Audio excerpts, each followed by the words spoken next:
Are we live? I think we're live. We are. Hi. Where's the volume? The volume. Of course, I don't think it really matters because we don't need to hear ourselves. I guess it doesn't. You're right. Sorry for almost being late, guys. Kim was pooping. We were not even a second late. Look, it's still 7 o'clock. See, we still got plenty of time. All right. So welcome to our second virtual. Gosh, it's doing a thing. Virtual happy hour. We appreciate you guys showing up and your interest in coming to see us. And so we're here mostly to talk about our Headed West series and talk answer some questions that you all had about our trip and just kind of share our experience with you. Just a couple of things before we get started so that we don't forget. First of all, we have been designated as a waypoint for the Great Overlander Holiday Challenge. Takes a minute to get that right. The Great Overlander Holiday Challenge that is being presented by the Overlander Project. It is a contest that they run beginning Thanksgiving, and it runs until the end of the year. And you get points for waypoints or for every place that you stop with the list that they give you, and you can win lots of prizes, whoever's team wins the most points. Anyway, we have been designated as a waypoint for that contest, and the way that you collect our waypoint is to show up at our meet and greet at Moonjoy Meadery on December the 3rd. We will be there from 12 until 3 in downtown Lenoir. So if you, couple of things. Number one, if you want to play along, jump over to the Overlander Project and join and get your waypoints on Thanksgiving Day. And secondly, if you've ever thought about coming to hang out with us, we've had a lot of people over the course of the last several months say, hey, let's hang, let's have a drink. And the big guy's always traveling, or if he's home, then we try to hit the trails. And so that's just been difficult for us to meet up. So if you want to hang with us, come have a drink at Moonjoy Meadery on December 3rd. So next thing, look, I know. Howard's here. What's up, buddy? You were just rambling on, man. I was like, Jesus Christ. Well, who put her in promo mode? Guys, no. This is what she does. She makes everything. I have to make sure that we don't remember. Who was the one? Look, who was the one that told me, "Hey, where's our notes? Where's our notes?" I mean, guys, you know what I wanted? I wanted to post it. I didn't want an itinerary of what we were going to talk about. Well, so don't forget something. So, and then I'll let you talk about the second part. Then, what's the second part? Oh, well, no, I don't want to do. That's a lot of words. You don't have to read that. So, but the first thing, going back to the meadery. It's a really cool place. I love it. It's literally, me and Kim don't go anywhere in our community anymore. We just don't. We're recluses or hermits, whatever the hell. It is the only place we go, and it's because the place is just so cool. It's quiet. It's dark. It's Viking-y. There's horns. There's mead. So even if you're not taking, you're not taking part in the Great Holiday Overlander Challenge, come and say hi. And if you don't want to come say hi, that's fine, because we hate people really. So do what you want to do. But if you're going to come somewhere to hang out with us, come there, because it's a super cool place. So you really want me to talk about the next one? Unless you want me to. I mean, I thought we were already past the first point, but you decided to drag that out. Go ahead. Well, I'm going to let Kim take number 2. You do take better notes than like Joe Biden or something. So there's that. All right. So we are starting a new series and a new kind of focus. Not that we're changing our focus from overlanding and off-roading. It's just that in the winter months and with Jeremy traveling, sometimes it becomes a real challenge for us to get out on the trails. So someone had asked us earlier this week, when or where is our next adventure? And as of this moment, we don't have anything planned as far as overlanding goes. Hopefully most of that will change as we get closer to like April and May. But at this moment, we don't have anything major planned with the Jeep, because again, his travel is getting really, really full. So what we're going to be doing is taking little short weekends, just little quick trips away. And we've started a new series that we have named Odd Places and Curious Spaces. And we've already dropped 2 videos in there. And if you've been watching our channel, you may have seen the Ravens Rock video. And then also Jeremy did a video on the Greenbrier.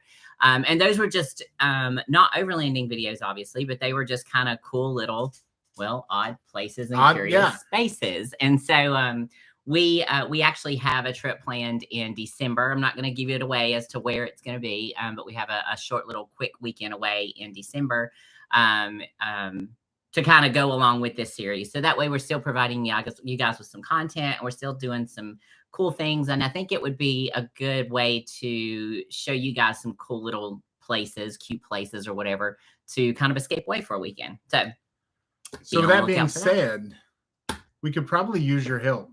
If you've ever been perusing Airbnb late at night, half drunk, and you're just looking at weird places like, look, this house is shaped like a mushroom. Well, guess what, guys? I want to stay in a fucking mushroom. Yeah. So if you find cool, eclectic places like that are, not like astronomical, send them to us, because, it could be that we go and we actually do a video on that. And check it out.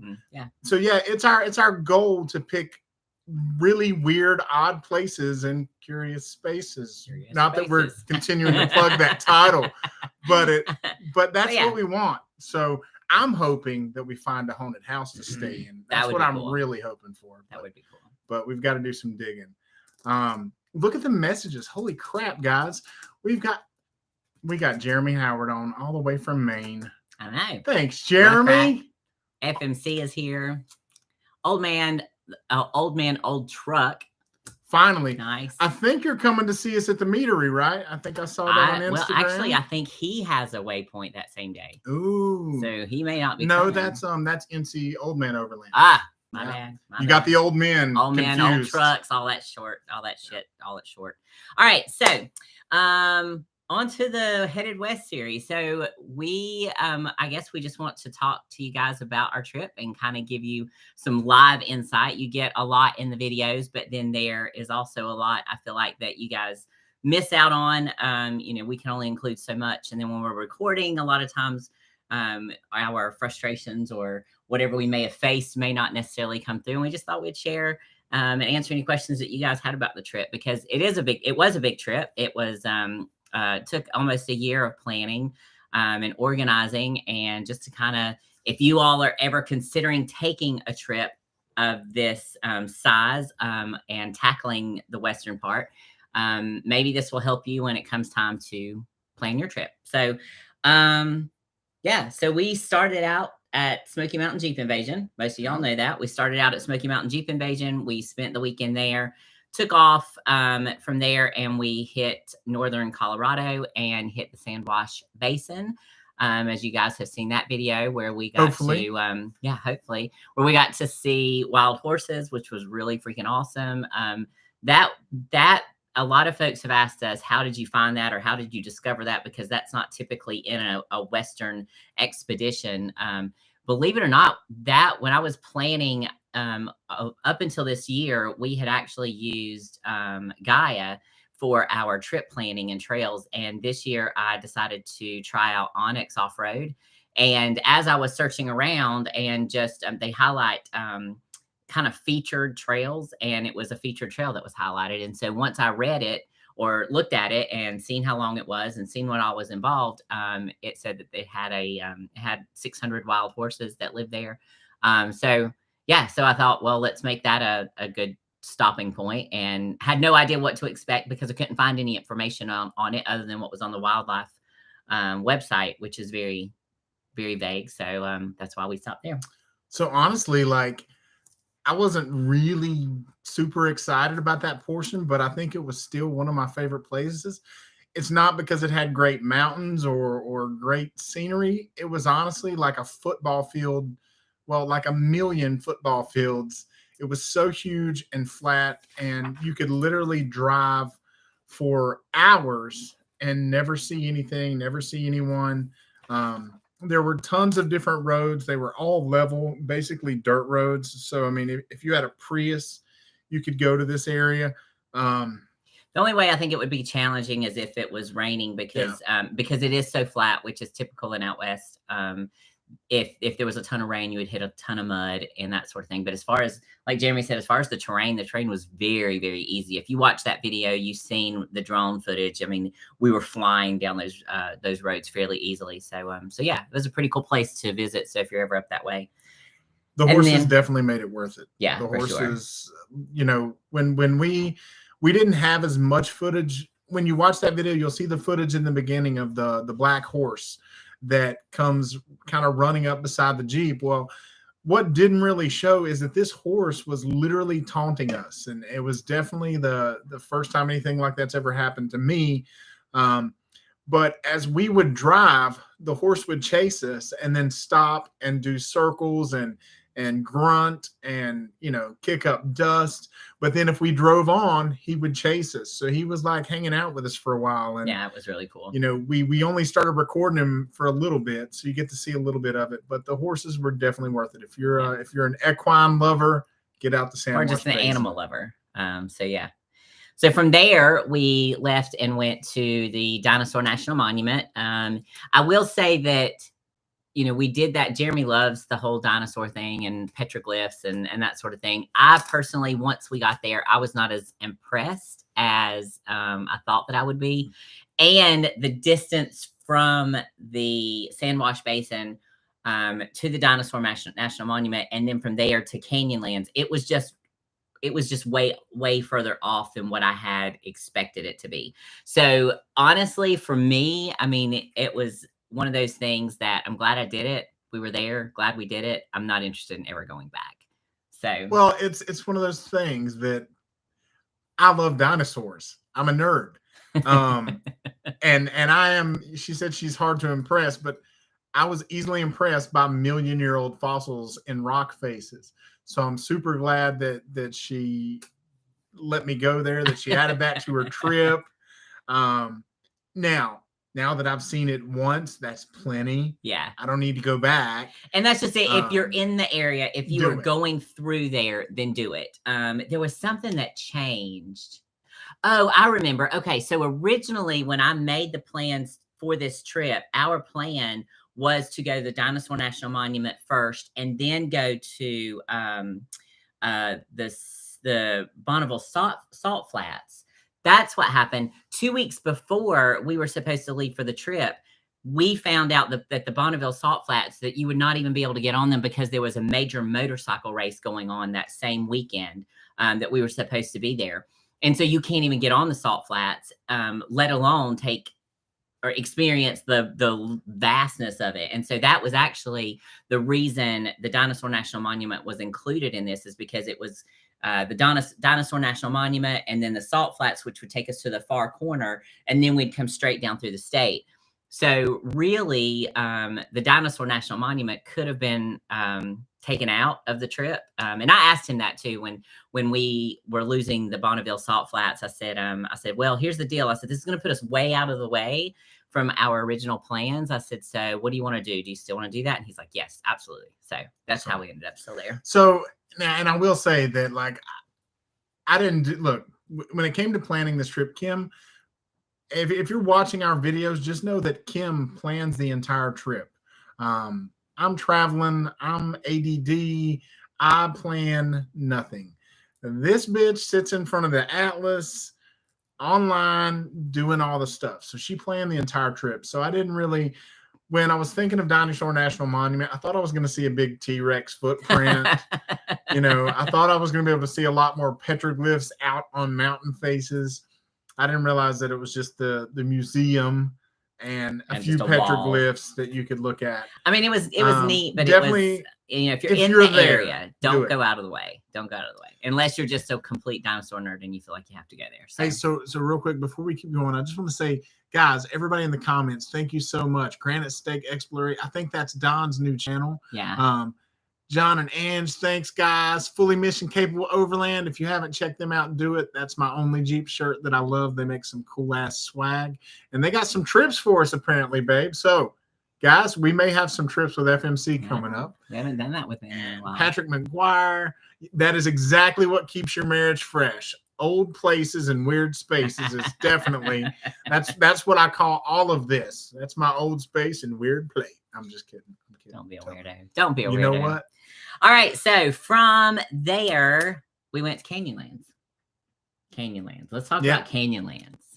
So there's 3 videos for Canyonlands, and I get it. Those videos were long, and some of them may have been boring as hell for you all.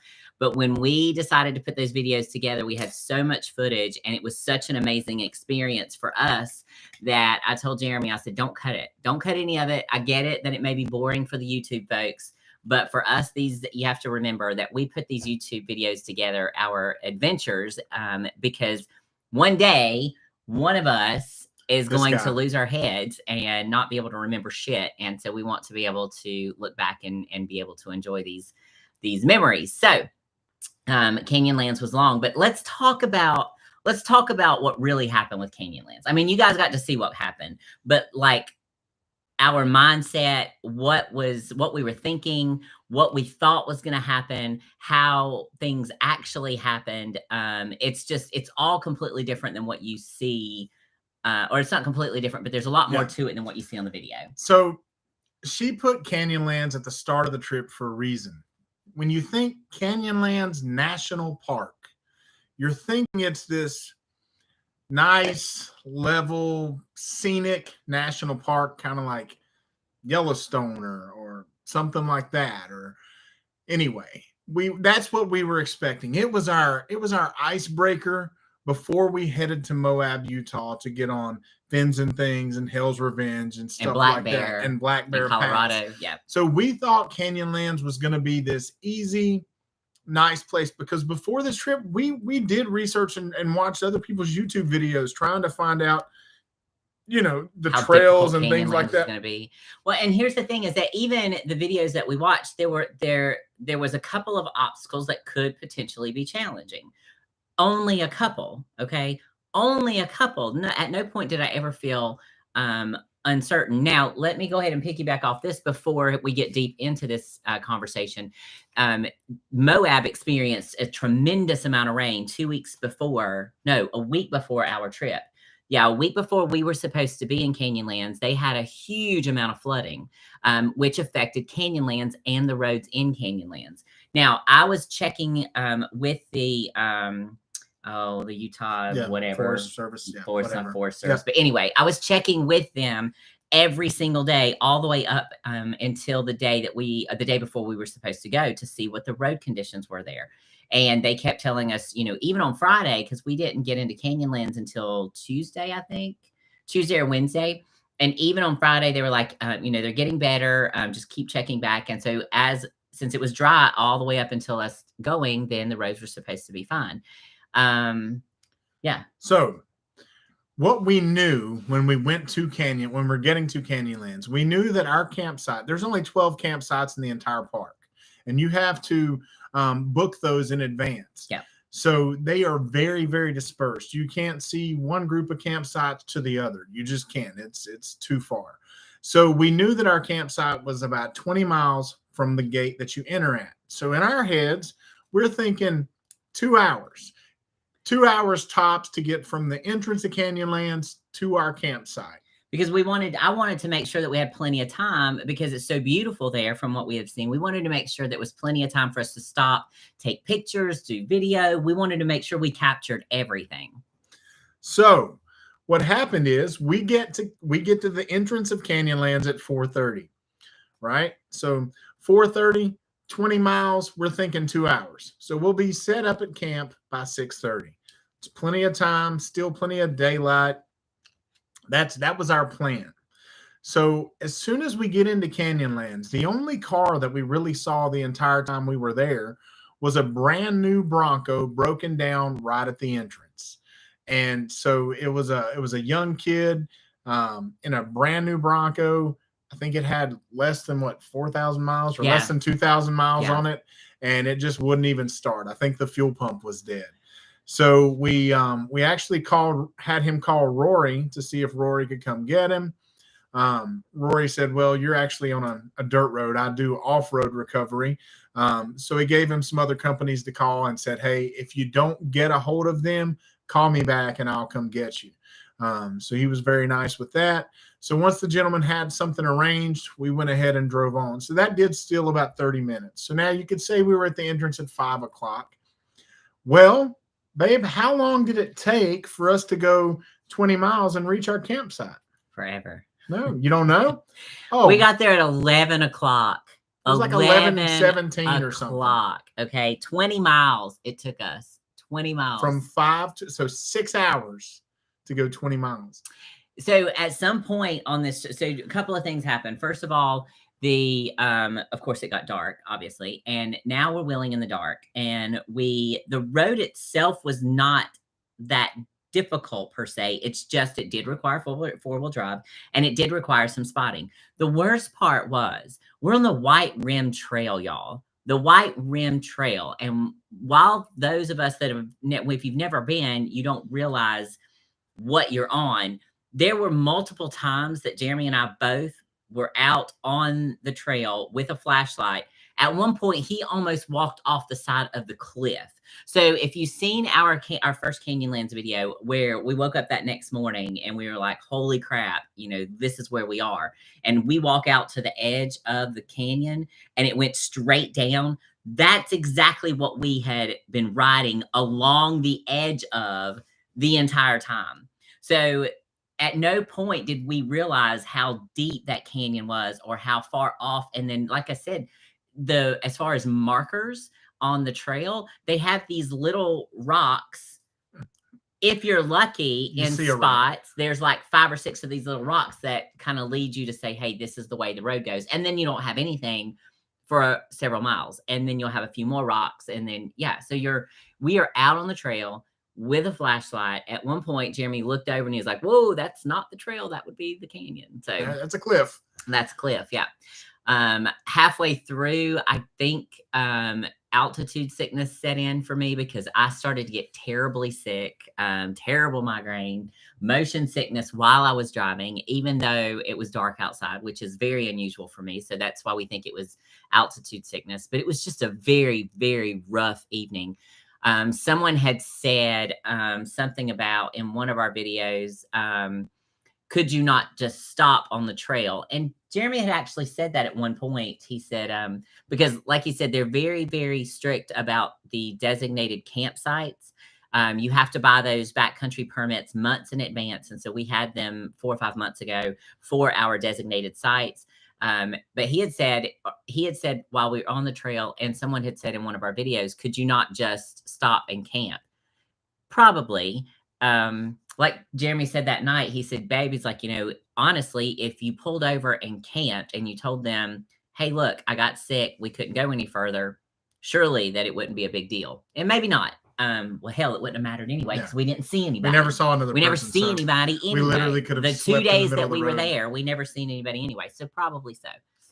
So for those of you that don't know, and if you're thinking, well, if she was sick, why weren't you driving? Well, this one gets extreme motion sickness. So if you wonder why I'm always slinging the camera, it's because if she's in the passenger seat, I could literally drive her to the mailbox and she would barf on my shoe. So if she's driving for some reason, she's totally fine. Even if the Jeep's shaped like that, she's fine. Yeah. But with altitude sickness, she was pretty rough. So if you notice on that video, you see a little bit of the night wheeling, and then you don't see it anymore. You don't see any camp. We didn't even put anything out. We just crawled into the back. That's the cool thing about sleeping in the Jeep, guys. Yeah. You can just crawl in the back and you're done. I think we grabbed some turkey out of the fridge and I threw it in a wrap and I threw it in his hand and we both just was shoving a cold wrap in our face as we were popping the mattress out. Yeah. So, I mean, the sickness got me so bad. Well, here's something, and this is part of what I wanted to share, is that here's what we learned is that even though you think that you're hydrated, you're probably not, because that's something that we didn't do that night, is that I did not hydrate constantly. So that next morning, when I did try to eat breakfast, I was even throwing up water. So even that next morning, it was giving me a really hard time. So once I finally, I had these little oxygen. Yeah, we had the oxygen. I hit the oxygen, and then I also have these drink packets that have like sodium or whatever in them. Anyway, it's electrolytes, and so I drank one of those and was able to keep it down. And then I started pushing water really hard, and I'm talking about filling up my bottle every hour. With that being said, that meant that we were also stopping to pee every 45 minutes to an hour, which told us that we were now hydrated really well. And then I was doing much, much better. So if you go out west, especially in the heat, I mean, we were hitting over 100 degrees in Canyonlands. It was hot. And so if you go out west, I'm telling you, take way more water than what you anticipate. And we're going to kind of get into that more of that story as well, because it wasn't just water that we needed, but our water tanks also started to run fairly low. And we took 8 gallons, 12 gallons total. 12 gallons of water is what we carried into there. One of our tanks was about 3/4 of the way down, so it wasn't completely full. But once you start pushing that much water, plus water for cooking, we were taking in a lot of water if you do it properly. So we've got a good question from FMC Overland. Travis had asked, what are we using for a bathroom break for number 2? Before we've always, for the last 2 years, we've used a 5-gallon bucket with one of the Reliance toilet seats on it.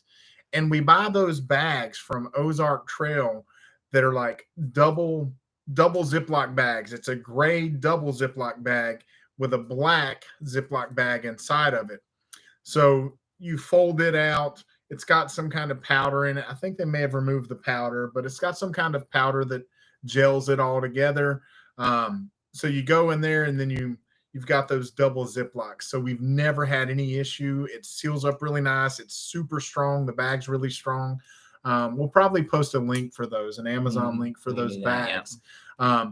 But now she ordered a cheap little bathroom from Amazon that collapses flat, because the bucket took up so much space. So for this trip, we knew we weren't going to have room for the bucket because all of our gear's in the Jeep with us. So this thing is a cloth thing with maybe metal inside that folds down flat, and it turns into a little square with a top. And I'm almost 300 pounds, and my fat ass can sit on it. Yeah. So we'll post that too, because it was dirt cheap. Yeah. Right? I mean, I think it was like $20. It was probably $20. Yeah.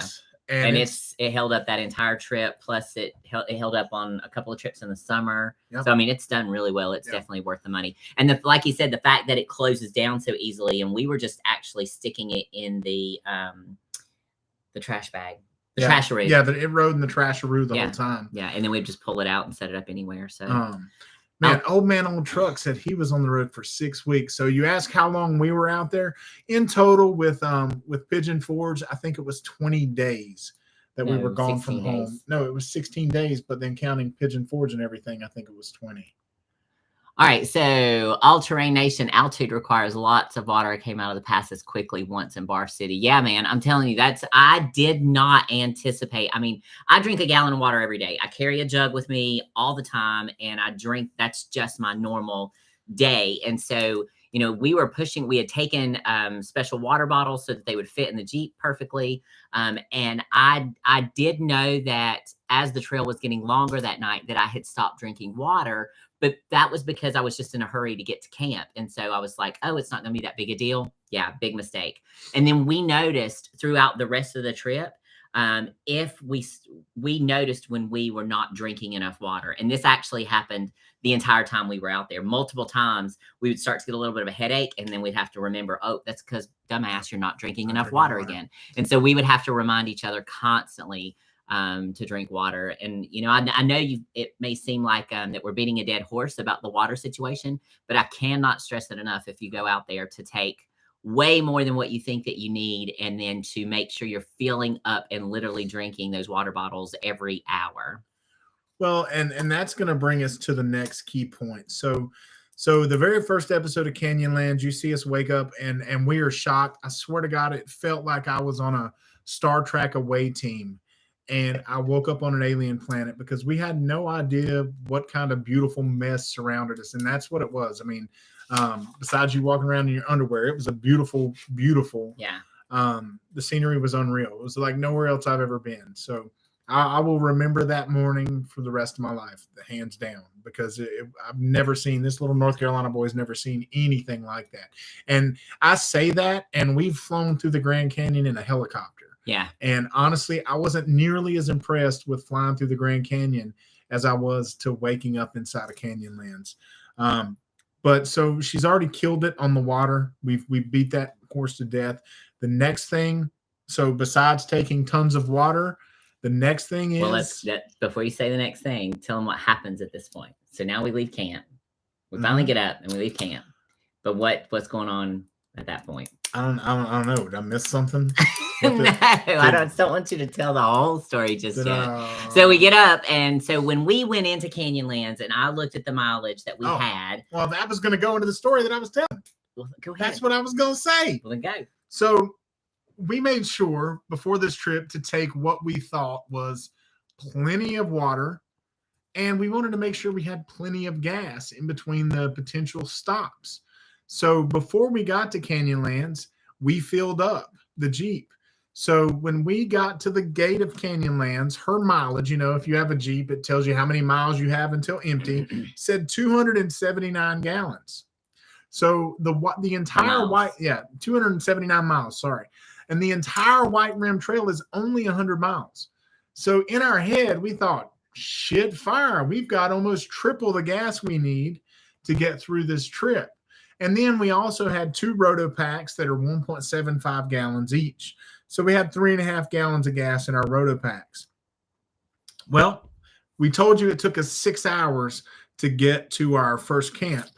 So when the next morning, when we cranked the Jeep up and was getting ready to take off for day 2 in Canyonlands, we realized that what used to say 279 now said 179. So we used 100 miles worth of gas in 20 miles. And we still had 80 miles to go. 80 miles to go. 80 miles to go. So that was a little terrifying. On day 1, I tried not to let it scare me. Well, and so what we did is we managed to find, first of all, you have no service out there, but for whatever reason, we did manage to find just a little bit of service at one point to map from Camp 1 to Camp 2. And it did tell us that we had, was it 40 miles? Yeah, 40 miles to Camp 2, because then it was another 20 miles to get out of the camp, after Camp 2. That's what it was. So it was 40 miles, and we're like, 169 miles. We've got plenty. That shouldn't be a problem at all. Well, so that day was episode 2. And if you've watched episode 2, you'll see some crazy hill climbs, just big ruts. There were some really, really scary parts. So mentally, we weren't even mentally prepared to be looking off the face of a cliff on a shelf road that's 4 inches wider than the Jeep. We weren't mentally prepared for that. We were expecting to be through Moab and on to Black Bear Pass before we got the shit scared out of us. But here we are. Both of us looking out the window at the tires and screaming at each other. How much room do I have? How much room do I have? We were like, literally, you have an inch. That's it. Don't make any moves. And yeah, it was scary as shit. I'll tell you this, guys. When she says, how much room is there? And I scream my dick, she knows she ain't got much room. She ain't got much room at all. So keep it straight. Keep it straight. So I guess besides the scary things, day 2 was just pretty epic. Day 2 was amazing. It was truly amazing. We got a hold of my sickness, so I was starting to feel better. We were stopping every few miles. That's the other thing, when he's talking about fuel, don't just think that you have enough, because I had read and thought that we had plenty. Think more than what you actually think that you're going to need. So at this point, we are going through that 40 miles and making multiple stops. I'm sure, as you've seen the video, how gorgeous it was. Some of the pictures, how beautiful it was. I mean, it was just a landscape like we had never seen. And even though we've seen pictures online and videos online, it never prepared us for what we actually seen. And to see that much vastness and not see not a single person on the trail. That was just crazy to us is So- that we could be out there that long and not see anybody. And to put it in perspective, I think she took her shirt off and didn't put it on for like 2 days. She didn't have because there was nobody there and it was hot. I mean, it was over 100 degrees and all these people that are like, oh, but it's dry heat. Horse shit. Bakes you like a nugget. Shit, that is like rocket fire in your face the second you walk outside. At least with humidity from the south, our body will sweat and keep you cool. There's no sweating there. It's just freaking baking. Heat. Yeah. So All Terrain Nation, were you traveling in 4-wheel drive on? Yes, we were traveling in 4-wheel drive on. That's part of the gas mileage issue. Yeah. And then Chris Bruce, you bring up the next gas issue because we were moving slowly. It was idling a lot. And some of that even is due to filming when I'm like, hey, I got to get this angle because, honestly, I was annoying. Everything was so beautiful. I was getting out every 5 minutes to get an angle or something. So I apologize. That's why those videos are so long. I just loved it. And at the end of the day, I was thinking, fuck it. I don't care if anybody watches it. I want to have this footage for myself, so gorgeous. For the rest of my life. And so I put it in the video and, that's how they got so long. So we apologize for that. We'll try to do better in the future. But old man, old truck. Yeah, you don't have AC, dude. There's no way. What. Let me tell you. We learned multiple things being in Utah. Number one thing that we learned is that we will never go back to Utah in the summertime ever again. It was absolutely gorgeous, and we want to go back, but it will never be in the summer again. And we'll get to more of that when we talked a little bit more about Moab and that sort of thing. But yeah, it was just freaking brutal. There's no way that I could do that. Matter of fact, I mean, there was times that we struggled at nighttime because it was so hot. So Crystal Melton said, the day that would have made me cry. So Crystal, one of the things, if you see that day 2 video, there's a couple times where I panned to her face because her neck was just splotchy and red from the nerves. And there were multiple times when she was like, fuck, I cannot do this. And so I would say something to the effect of, hey, do you want me to drive?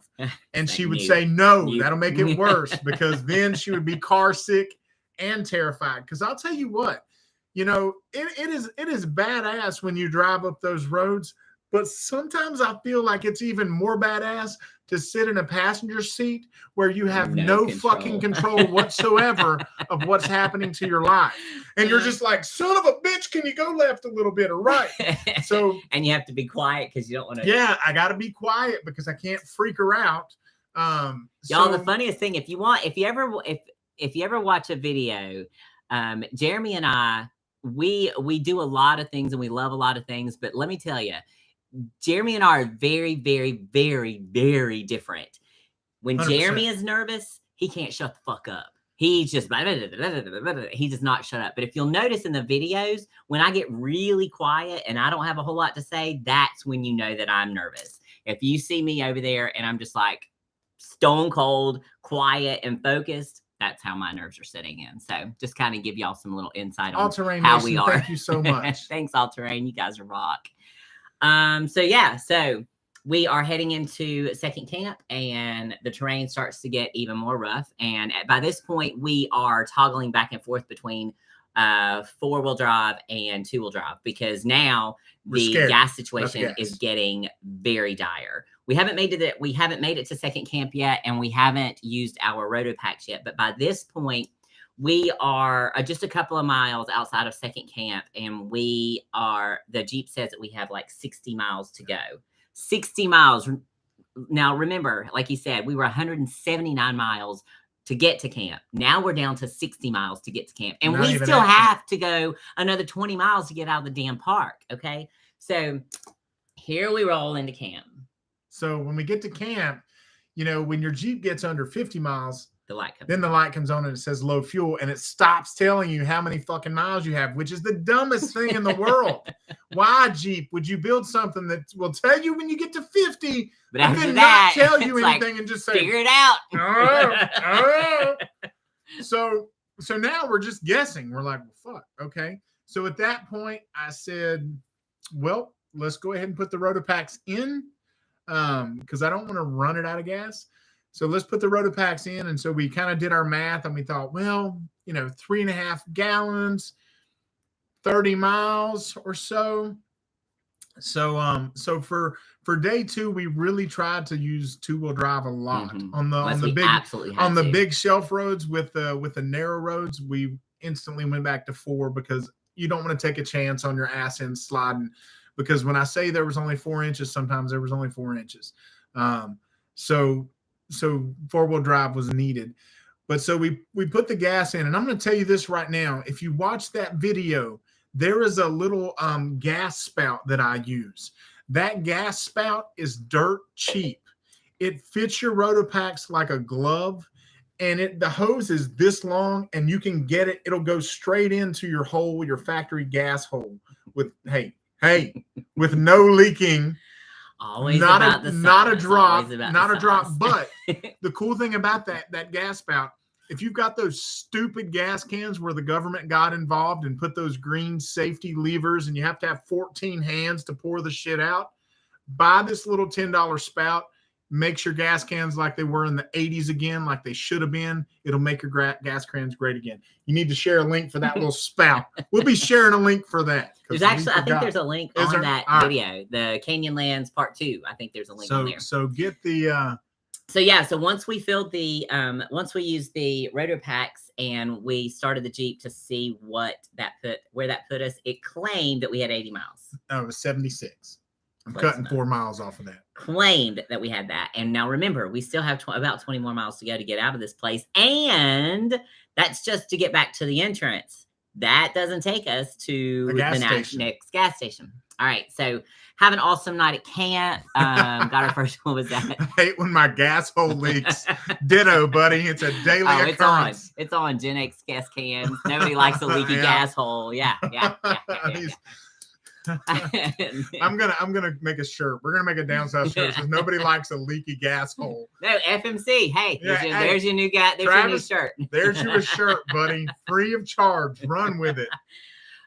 So we get up that next morning and we take it nice and easy and try to get out of there. And from that point, it is nice and smooth.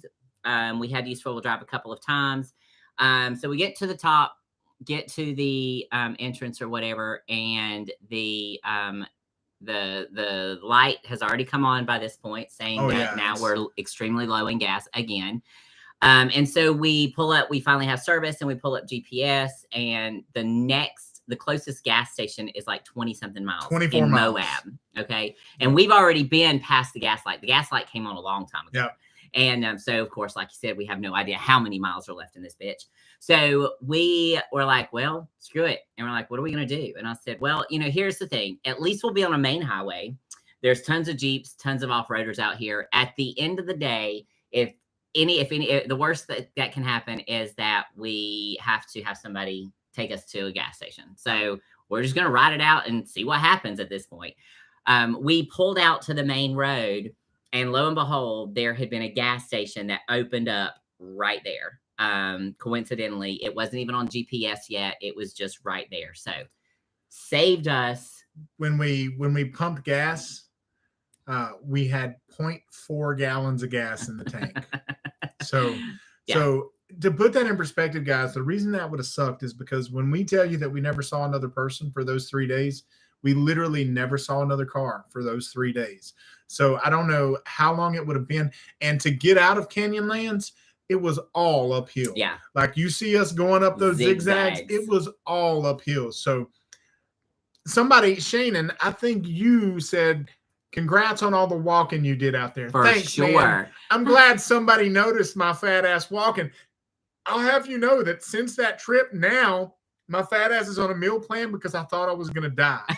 So I cannot go through life this fat anymore if we're going to continue the YouTubes. So I've been on a diet now for 8 days. I kind of want to die just a little bit, but it's better than how I felt out there because honestly, that walking killed my ass. Yeah, it was ton. It was rough. And then in that heat too, I felt terrible for him, just terrible. How much do we carry? Our Rotopacks, are they They're 1.75, so we only have 3.5 gallons. Yeah.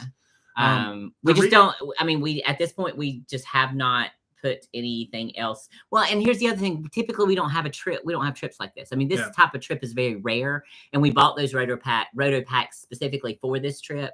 Up until this point, all the trips that we have been on have been primarily on the East Coast. So weekend trips. Yeah. Or even the longer trips, we're still going in and out of small towns in between the national forests. So, I mean, we haven't had a need for more gas. But you bring up a very good point for anyone listening here. If you're ever planning this trip, 3.5 gallons is probably not going to be enough if you're going to do a trip like that. Take 5 gallons at a minimum. Just in case, and then make sure you're completely full when you go into the park.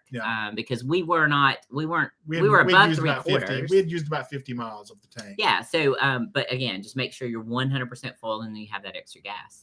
So, and the reason, if you're wondering why we're carrying 1.75 gallons each, we have the Smittybilt Gen 2 bumpers with tire carrier, and they come with a 1.75 gallon Rotopacks mounts on each side, and so it's just clean and it looks cool. If you've seen Bella, you know that Bella is built in really 2 facets. She's built for function, but she's also built a lot for form. So she's half mall crawler into overlander. So she she's could be a hybrid. Mistaken for a mall crawler, but she can still do her shit.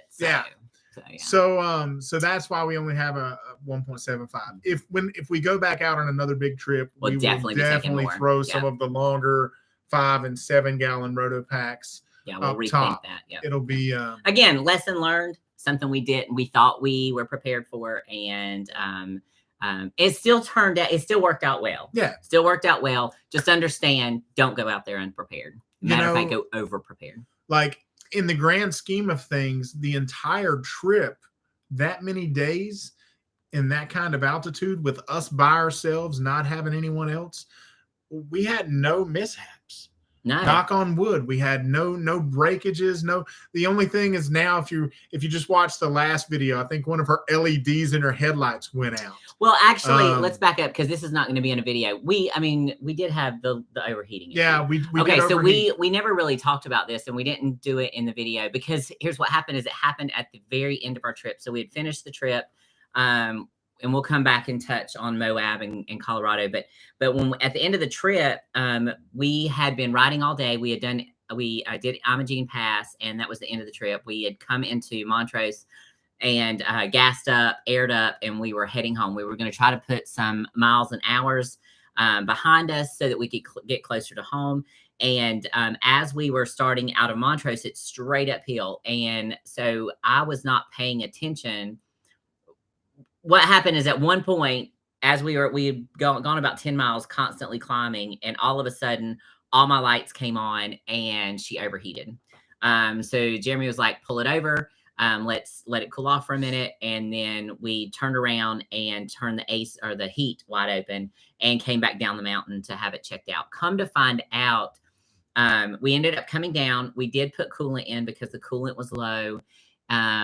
Started back up, and when we came home, everything was fine.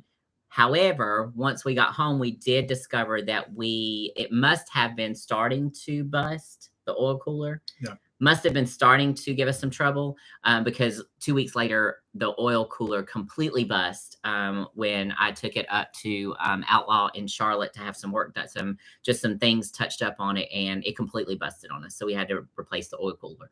So yes, going back to any issues on the trip itself, no. Potentially started to have an overheating issue there at the end, but nothing that kept us stuck. We made it home. Yeah, we made it home. So some of these comments, first off, I fucking love you guys, because you have some funny ass shit.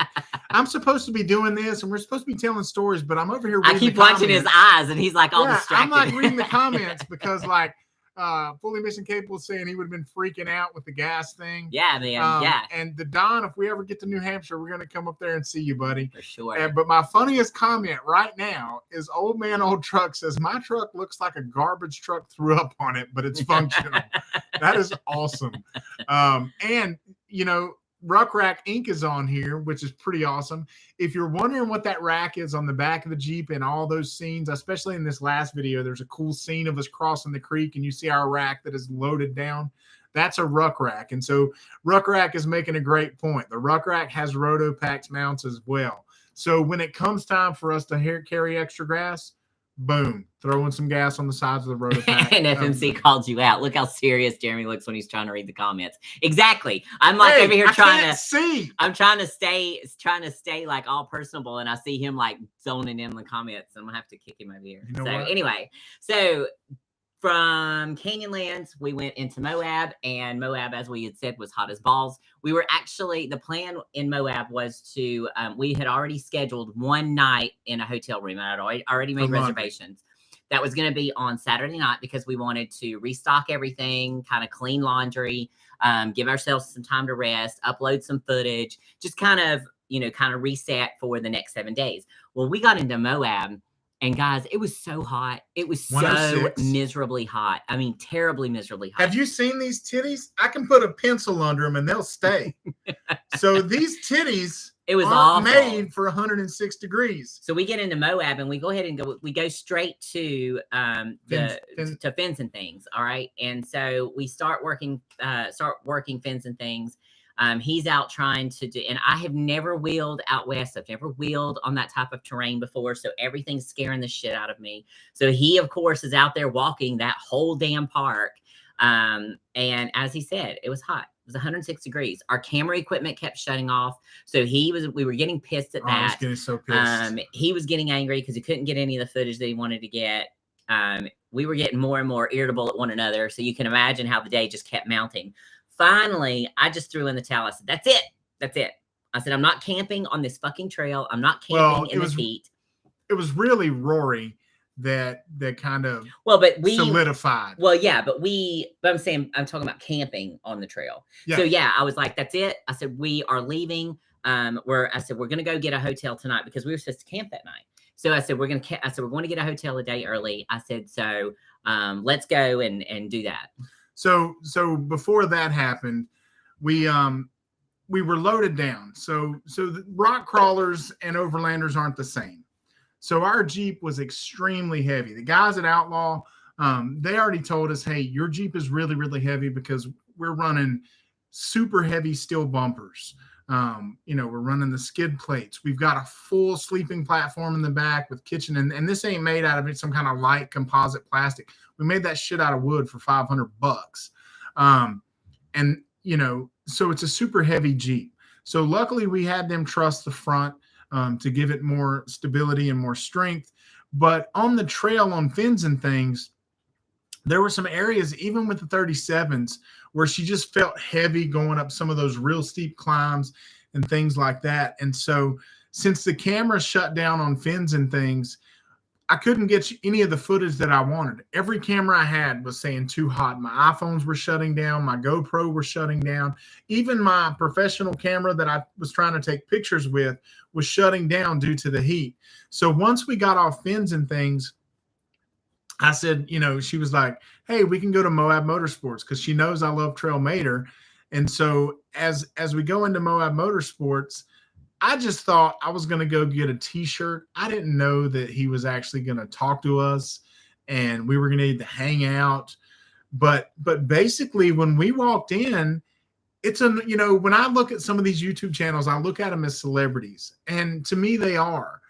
But when we walked in his shop, it was just a normal shop, like dudes sitting around in chairs, hanging out, looking at magazines and shooting the shit with your local mechanic. And so we started shooting the shit with Rory, and we told him what we had just done. And so for Moab, we wanted to do Hell's Revenge and Top of the World next. And so he was telling us, what parts of Top of the World to avoid. He said, don't do the loop because the side-by-sides have eaten the trail up and it'll just destroy stuff. It's not worth it. Go get your picture and come back. But so we were telling him about our rig and telling him about our plan. And he was like, you're out there with all that shit on the Jeep? That's way too heavy. He said, get a hotel room, drop that shit off in the hotel room, then go back out on the trail. He said, that rig is too heavy for these trails. So like she said, we'd only planned to stop for one night. There's a hotel in Moab, the Redstone Inn. Yeah. Is that it? The Redstone Inn. They have a laundromat. So it's laundry services. I think it's coin operated. Yep. So she For had already guests. booked. She had already booked that to go and clean and do all of our laundry. So we already knew we were going to stay one night in a hotel in Moab. Because of the frustration and because of the heat and because of the heavy, because Rory told us we're heavy, he's like, man, because I said, that'll be breaking the Overlander code. And he was like, look, man, break the Overlander code. He said, you're out here and it's 106 degrees. He said, go get a hotel room, leave half that shit on there. So that's what we did. We ended up getting the room for 2 nights. And it looked like we were moving in this place. I'm sure the lady in the lobby was like, what the fuck is going on right now? Because we just kept making trips, carrying shit in, jugs of water, fucking beds, camera gear, the refrigerator. We took the refrigerator out. The trasharoo, the awning room. I mean, all that shit. We took it all in. The only thing that we left was the ruck rack. We folded up. Yeah, we folded the ruck rack up, and then we left, of course, the mattress in there. And that was it. Everything else went into the room. Everything did. So we couldn't even, honestly, we couldn't even walk in the room. It was like it looked like, have you ever seen Hoarders? That's what it looked like in the hotel room, because it was a tiny room anyway. And a ton of dust. There was dust on everything from being in Canyonland. So yeah, but yeah, the heat, it was brutal. So we got up that next morning. Go ahead. So Rory, we actually ended up hanging out with Rory for about 90 minutes. We videoed enough of it to do that video that you guys saw, but I felt weird. I didn't want him to feel like, I didn't want to feel like we were recording all of our time together and just treating him like a fish in an aquarium. So we got to hang there for about 90 minutes and he just shot the shit. And guys, he is so cool and so down to earth, and I can't say enough good things about him. So I'm super happy for the success he has. But so what else? Where was I going with it? I was going somewhere, babe. Either way, shut up because you needed to go. Either way, we got so back. Enjoyed time with Trailmater and Rory, and then we went to the hotel that night and had a nice dinner and laid around naked because it was really freaking hot. And we did a bunch of video uploads, and you were able to catch up on some work there. And so our decision was that we were going to get up super early on Saturday morning and hit Hell's Revenge. And that's what we did. And then the goal was from Hell's Revenge to go to Top of the World. However, by 10 o'clock, we hit the trail around 8:30 because we wanted to get out there before the heat. But by 10:30, that heat had already moved in. It was already brutal. So even, we finished up Hell's Revenge around 1 o'clock or so. And again, Jeremy had to walk almost the entire trail because my chicken shit ass was uncomfortable. So he had to walk that whole trail. It was getting super hot. Again, camera equipment was shutting down. And so by this point, I had just reached my max frustration. Her Moab limit. I was done. I was just done. I was like, this was just terrible. And matter of fact, on the news that night, it had told us that was going to be the hottest Labor Day of record. And so I was like, you know what? Screw it. I'm done with Moab. We finished up Hell's Revenge. We went back to the hotel room. I scratched Top of the World. Didn't even want to go the next morning. I was like, nope, I just want to get the hell out of Moab because it's 106 degrees and I'm ready to hit Colorado. And so that's what we did. We rested up for the weekend, and then we got up early on Sunday morning, packed everything up, and off to Colorado we went. And one of the things, the reason I was talking about Rory, I remember now, Rory told us some hints for how to keep the cameras from shutting down because he lives out there recording all day. Yeah. So they have a sombrero that they put over their GoPro. A GoPro sombrero. Yeah, it's a GoPro sombrero. So that when it's super hot, they put that big basically umbrella over it to keep it shaded. And so that's why the fins and things videos sucked. I apologize for that, but it was all the footage that I had. Yeah. That's why the Hell's Revenge video was a little better. Still wasn't the best because the cameras did start shutting down. So there's some obstacles you don't see, but it is what it is. Yep.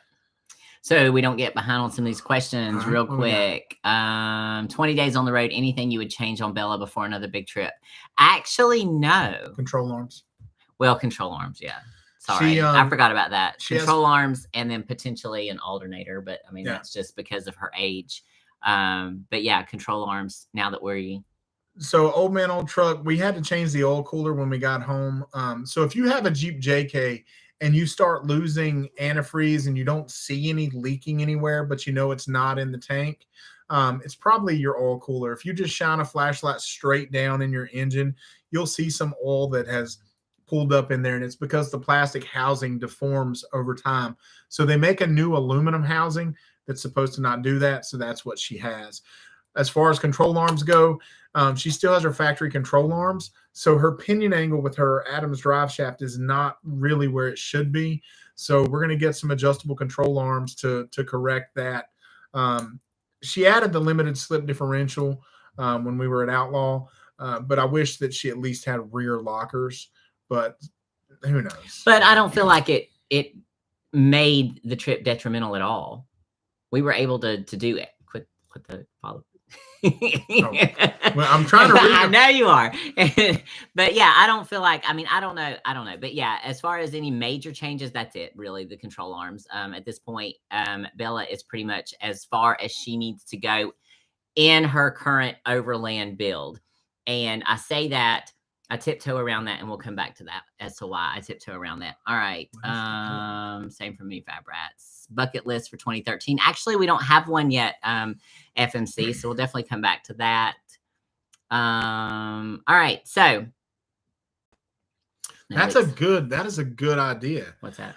Chris Bruce said next time use a soft cooler and ice packs in the bottom to keep your electronics cooler. That's a very good idea. That is a very, very good idea. The only downside to it would probably be some condensation on the lens when you get it out, but you can wipe that away. But even if you kept a towel on top of that stuff, that would help with cut the condensation down. So yeah, that's a good point. All right. So Colorado.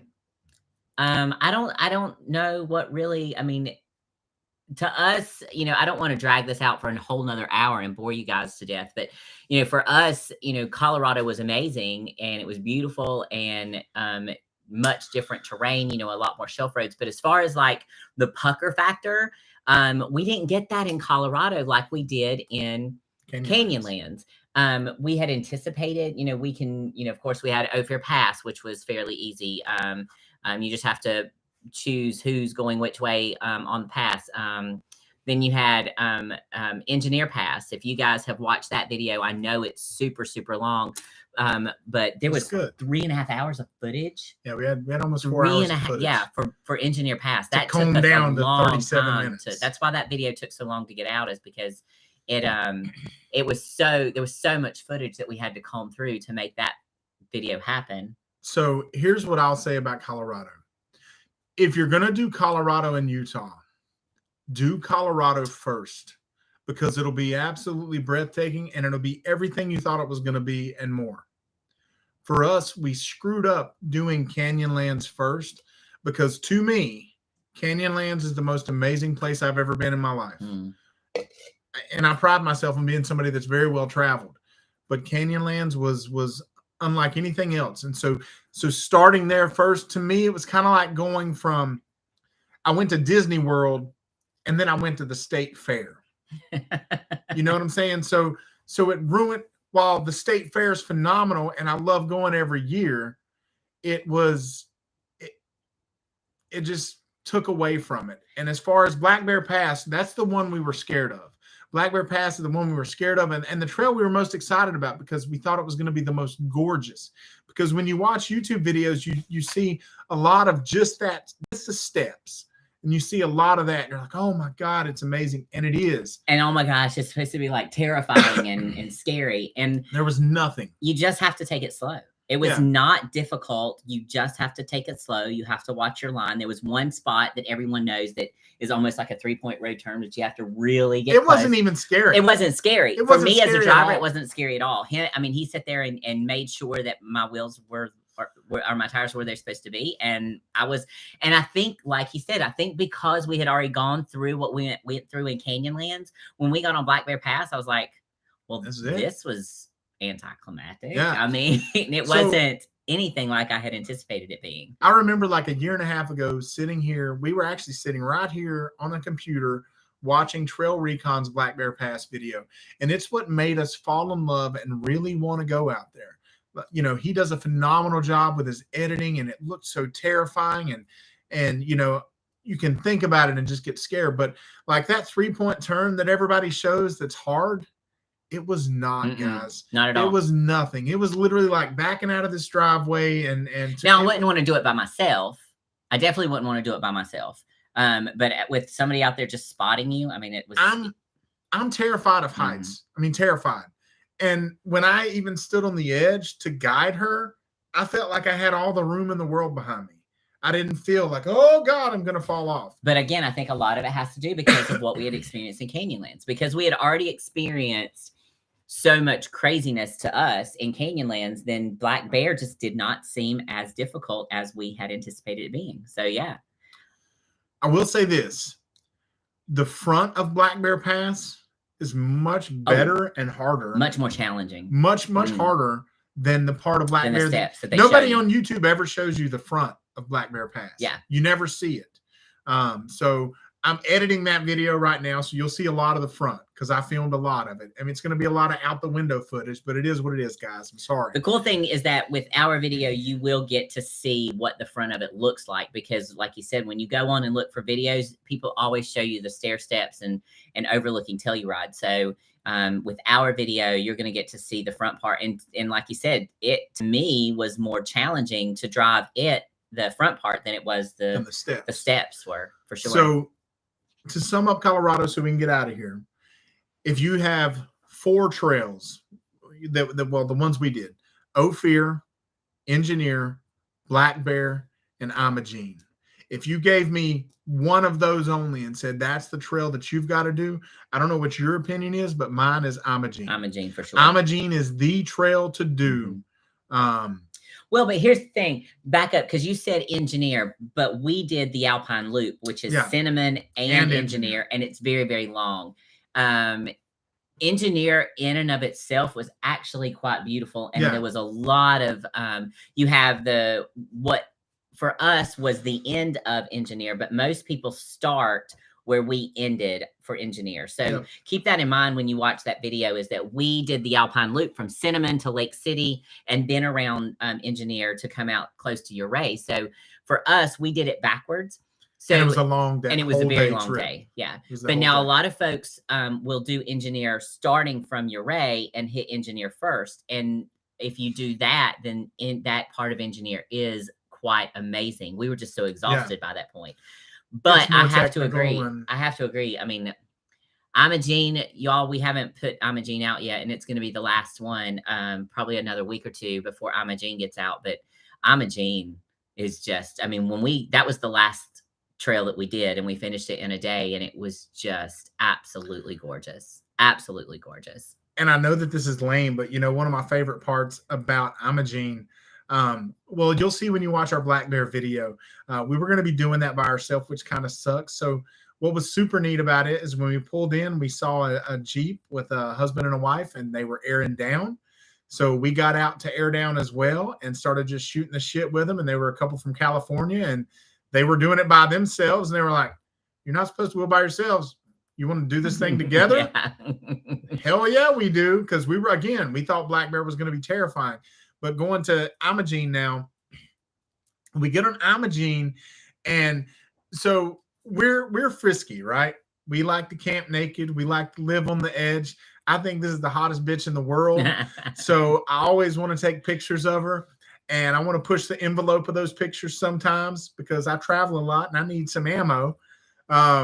So here we're trying to find all these cute little places to pose up for pictures. And I noticed this truck is always coming up the trail behind us. And I'm like, heck, man, I wish this guy would just go on ahead of us so we can take these pictures. Well, the truck wasn't moving. So finally, as we get back in the Jeep, the truck drives over to us, and he's a gentleman from Mississippi. And I don't want to say his name just in case he doesn't want us to, but hell, I guess it's going to be in the video, right? This gentleman, Clayton, was all the way from Mississippi, and he knew who we were. And for us, well, it was funny because the trail, we had come up to the top of the trail, and it was real close, but the trail kind of split. And when it did, I went towards the left, and realized it wasn't even a quarter of a mile, but realized that it wasn't the trail. It was just kind of a driveway kind of pull off. And so we had to turn around. And as we did, he had followed us. And I was He like, thought we knew the way. yeah. And so that's what it was, is he was like, I recognized y'all from YouTube. And so I figured if anybody knew how to get there, then y'all would. And I was like, well We're shit, lost. obviously we don't. So, but yeah. But so the coolest thing about it was, you know, we're small, and I can't believe, to me, I'm still shocked that 18 of you have hung out with us for an hour and 9 minutes now. So when I say that we love you to the moon and back for that, we do, because we never thought anybody would want to watch a guy and a girl in their mid 40s from little old Lenore, North Carolina. So when this guy said he knew us from YouTube, it was the first moment that I was like, well, this is the coolest shit ever. And so he said, you know, I've been on the road for a long time, and this is my bucket list trail, so I'm doing it by myself. And he's like, you mind if I tag along? And we were like, hell no.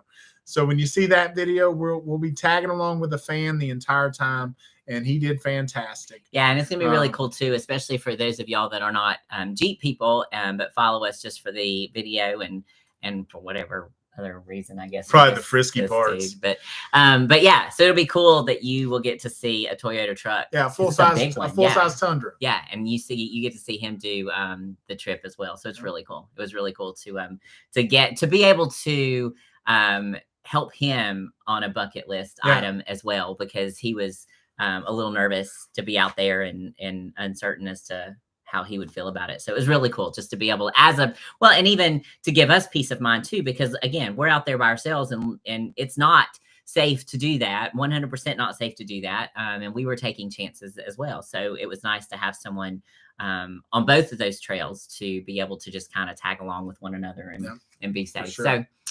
So, a couple of other quick things. That was kind of the trip. If y'all have any more questions, make sure you throw those up. A couple other things that kind of came up in the course of somebody had asked us about what we spent on gas. The entire trip, we traveled approximately 4,700 miles all the way around. And we spent close to $1,500 in gas. One thing that I will say, and this is, maybe this is a no-brainer, and forgive me for being an idiot girl, but when we were heading into Colorado, at one point you can hit 80 miles an hour. So I was like, hell yeah, let's get there faster. So I'm gunning it to 80 miles an hour, and then realized we were having to stop for gas every 200 miles. So what was happening, obviously, is I was using a shit ton of gas. And even though it says you can run 80 miles an hour, well, that's not necessarily the smartest thing if you're trying to save money. On the way there, money was, and on the way home, money wasn't it? Or on the way there, we were concerned about spending money, because if we had any damages and had to put money out while we were there, then I was concerned about not having enough money to get us home. I was going to be selling these titties online. So for me, time was not an issue. At that point, I was really concerned about watching our resources and preserving money. Well, then on the way home, money, we'd done really well with money, so I wasn't as concerned. So then we went faster and spent more money so that we could get home faster, because at that point, 70 miles an hour is the good point in a Jeep. Well, but decent gas actually keeping it under the 70-mile mark is when we did better. So just because you get out west and it says you can run 80, understand that you're going to suck away a bunch of gas. I know that seems like a no-brainer, but it was something that I came to realize and kind of corrected as we went through the trip. Nothing like topless pictures in the wild. I agree, Seascape Adventures. I agree. I didn't think she was ever going to wear a shirt again. Let me tell you, I did at least wear a shirt some of those times, but I went 2 whole weeks without a bra. You want to talk about being traumatized when I had to come back to work? And I'm a personal trainer, so I had to wear a sports bra. It wasn't even like, it was all binding. Yeah, it was not fun. Somebody had asked us about the XJ at Smoky Mountain Jeep Invasion. Guys, that was a joke. Let me tell you, this girl, she had been drinking a little bit. Let's just throw that out there. She'd been drinking a little bit, and she was like, and honestly, we've talked about getting her an XJ. Yeah. We have. That is a real conversation, because I told you Bella's a hybrid. She's half mile crawler, half overlander. And so a lot of times when we were doing the event with Mischief Maker, Kim didn't want to dent up fenders and things like that, because she likes her to be pretty. So we thought if we got an XJ that she could just beat the shit out of it. So when we were at Jeep Invasion, she saw an XJ there, and she was like, I'm going to pose with it and make a post. And make a joke. So at some point, I do want a crawler. Hands down. I had said that earlier when we were talking about the control arms and doing something else with Bella. At this present moment Bella is built the way she's going to be built as an overlander. I would love, and hopefully it's in the cards at some point to turn Bella into a crawler. But we, obviously we need to get another vehicle for that to happen. We want to pay one of them off before that happens, all the whole financial part that goes into Jeep life. And so, ultimately, big dreams would be to turn Bella into a mall crawler, maybe make Lagatha an overlanding rig, and then Jeremy a truck or something. Anyway, that's what we'd love to do at some point, but that's later down the road, obviously. The next adventure, like we said before, we don't really have anything planned as of yet. We need to sit down. I'll be honest, with that trip was a lot. And then Jeremy travels a lot for work. And so what happened is we were gone. He had a couple of trips right before we left, and then we got home, and then we left, and then he had some more trips the second that he got home. And so he really just got home and got settled at the end of October. This week is my first Yeah, he had one trip in November. He finally got settled at the end of October, and he's got one more in December. So these are the only 2 months that he really kind of gets to kind of chill out a little bit. And I'll be honest, even though we've had these weekends free and we haven't really had to do anything, I have been hands down like, I don't want to go anywhere. I don't want to go anywhere. I don't want to do anything. I don't even want to go out on the trails. We have been hardcore just chilling at the house because, of so much travel. So we'll start working on our next adventures coming soon. We know, of course, that we'll do Smoky Mountain Jeep Invasion. We most likely, depending on the schedule, will do Topless in the Smokies. We're doing a Jeep show and shine thing in Kernersville. Brian Lawson is putting that on. So we're definitely committing to that. There's several other shows that we may set up for, we want to start participating in. And then also the Ultimate Off-Road Field Trip. They just released their new schedule. And that's where we went to Harlan, Kentucky with Mischief Maker. So that was really a really awesome experience. And so we're going to look at those dates and potentially sign up for one of those. So we'll get some stuff running. I'm not in too much of a hurry at this present moment. It's still just kind of winding down for the year and kind of getting some rest and relaxation in before for his travel and Jeep life takes off again. So yeah. What else do we have? All right. Chris, you got a point. He said most vehicles. What are you laughing at? Yeah, we're gonna be in Kernersville. Does Jeremy have feet pics? Jesus Christ! I know, right? I'll send foot pics for a ruck rack. What about hey, Jason? I don't know if you know this, but Granite State Exploration had a ruck rack and it was stolen a few months ago. So he's definitely needing a replacement. I don't know if you have my ruck rack was stolen clause, but I know, right? But who knows? Of course, they're out of stock now. Yeah, they're out of stock. Kernersville, that is April the 1st, and it's the first annual Kernersville Jeep Jam. And that's going to be April 1st. So yeah, we'll be there then for that. We're super excited they invited us to come and set up for that. So, all right. Anything else? All right. Well, we really, really appreciate you guys signing in and chatting with us and asking questions and supporting the channel and supporting our social media platforms on Instagram and on Facebook. And and looking at my feet pics. I know. Thanks. Be sure to DM for that spicy page. We'll be sure and get you hooked up there. Yeah. Just a small fee. All right, guys. Y'all are awesome. Thanks so much for being here. Thanks so much for spending another Friday night with us. And no, not every Friday night, Chris Bruce. We don't have that much to talk about. I mean, nobody wants to talk to us every Friday. But seriously, guys, that meet and greet at Moonjoy Meadery. December 3rd from 12 to 3. Here's the thing. I'm just going to be honest with you. If you don't know what I do, I sell lumber equipment at trade shows. So every week I'm in a different state, running trade shows that have 400 to 1,000 to 2,000 people. So I'm always around people. I'm always on, if you know what I mean. And so when I come home, I want to be off. I don't want to be around people. I love this chick. I just want to be with her. So a lot of times what that means is I don't go out in public. We rarely go out. And so while I love to go out and have a drink occasionally. Now, with some of the issues that I've had health wise, I don't really drink. I may have a beer or two. So if you ever want to catch us out in a social setting like that, this meet and greet at Moonjoy Meadery is the perfect place, because we're going to be there at a designated time. We'll be on. We'll be on. Rested and on. I can't go home early because I want to leave, because we've got a set time.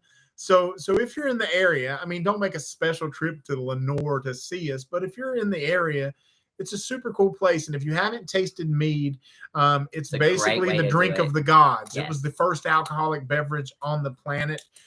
It's what gave Odin his power, and that's what all the Vikings drank.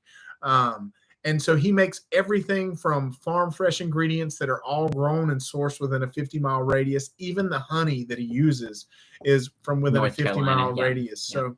So super cool place. Come check us out. What's the date on that? December 3rd. December 3rd. From 12 to 3. So, We have an event on our Facebook page. So, or shoot us a DM, make a comment. All right, guys. Stop sending those penis pictures. Stop. I'm going to start charging you. I'm going to start sending you an invoice for everyone that we get. Okay. Just saying. All right, guys. Thanks for being here. Thanks, Have a great guys. night. Bye.